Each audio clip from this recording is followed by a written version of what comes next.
संगीतमय गधा। एक धोबी का गधा था। वह दिन भर कपड़ों के गट्ठर इधर से उधर ढोने में लगा रहता था। धोबी समय कंजूस और निर्दयी था। अपने गधे के लिए चारे का प्रबंध नहीं करता था, बस रात को चरने के लिए खुला छोड़ देता था। निकट में कोई चरागाह भी नहीं थी। शरीर से गधा बहुत दुर्बल हो गया था। एक रात उस गधे की मुलाकात एक गीदड़ से हुई। गीदड़ ने उससे पूछा, कहिए महाशय, आप इतने कमजोर क्यों हैं? गधे ने दुखी स्वर में बताया कि कैसे उसे दिन भर काम करना पड़ता है, खाने को कुछ नहीं दिया जाता, रात को अंधेरे में इधर उधर मुंह मारना पड़ता है। गीदड़ बोला, तो समझो अब आपकी भूखमरी के दिन गए। यहाँ पास में ही एक बड़ा सब्जियों का बाग है। वहाँ तरह तरह की सब्जियाँ उगी हुई हैं। खीरे, ककड़ियाँ, तोरई, गाजर, मूली, सलगम और बैंगनों की भरमार है। मैंने बाग तोड़कर एक जगह अंदर घुसने का गुप्त मार्ग बना रखा है। बस वहां से हर रात अंदर घुसकर छककर खाता हूँ और सेहत बना रहा हूँ। तुम भी मेरे साथ आया करो। लाल टपकाता गधा गीदड़ के साथ साथ चल दिया। बाग में घुसकर गधे ने महीनों के बाद पहली बार भरपेट खाना खाया। दोनों रात भर बाग में ही रहे और सुबह होने से पहले गीदड़ जंगल की ओर चला गया और गधा अपने धोबी के पास आ गया। उसके बाद वे रोज रात को एक जगह मिलते, बाग में घुसते और जी भरकर खाते। धीरे धीरे गधे का शरीर भरने लगा। उसके बालों में चमक आने लगी और चाल में मस्ती आ गई। वह भूखमरी के दिन बिल्कुल भूल गया। एक रात खूब खाना खाने के बाद गधे की तबीयत अच्छी तरह हरी हो गई। वह झूमने लगा और अपना मुंह ऊपर उठाकर कान फड़फड़ाने लगा। गीदड़ ने चिंतित होकर पूछा, मित्र, यह क्या कर रहे हो? तुम्हारी तबीयत तो ठीक है?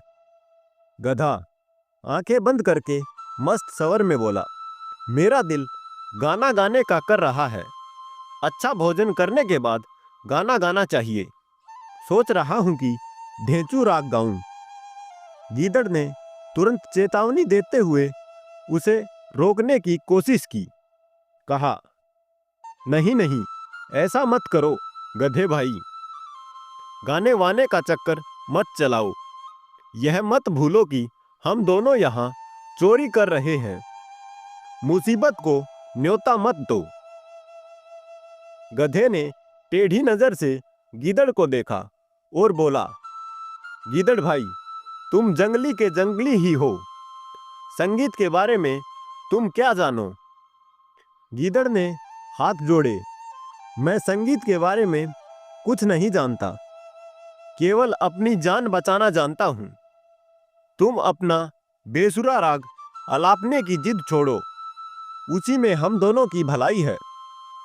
गधे ने गीदड़ की बात का बुरा मानकर हवा में दुलत्ती चलाई और शिकायत करते हुए कहा, तुमने मेरे राग को बेसुरा कहकर मेरी बेइज्जती की है।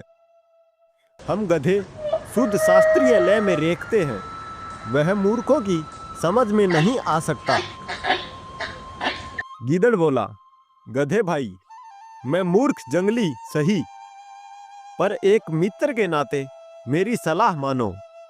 अपना मुंह मत खोलो, बाग के चौकीदार जाग जाएंगे। गधा हंसा, अरे मूर्ख गीदड़, मेरा राग सुनकर बाग के चौकीदार तो क्या, बाग का मालिक भी फूलों का हार लेकर आएगा और मेरे गले में डालेगा। गीदड़ ने चतुराई से काम लिया और हाथ जोड़कर बोला, गधे भाई, मुझे अपनी गलती का एहसास हो गया। तुम महान गायक हो। मैं मूर्ख गीदड़ भी तुम्हारे गले में हार डालने के लिए फूलों की माला लाना चाहता हूँ।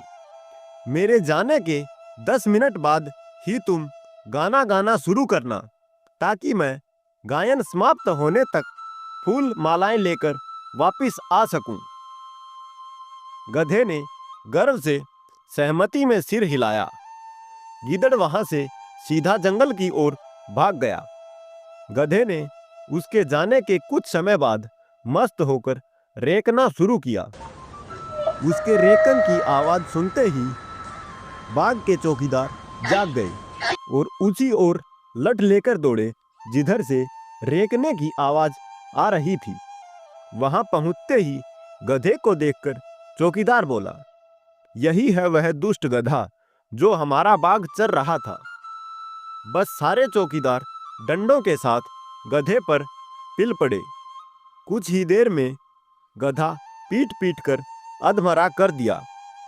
सीख: अपने शुभ चिंतकों और हितैषियों की नेक सलाह न मानने का परिणाम बुरा ही होता है।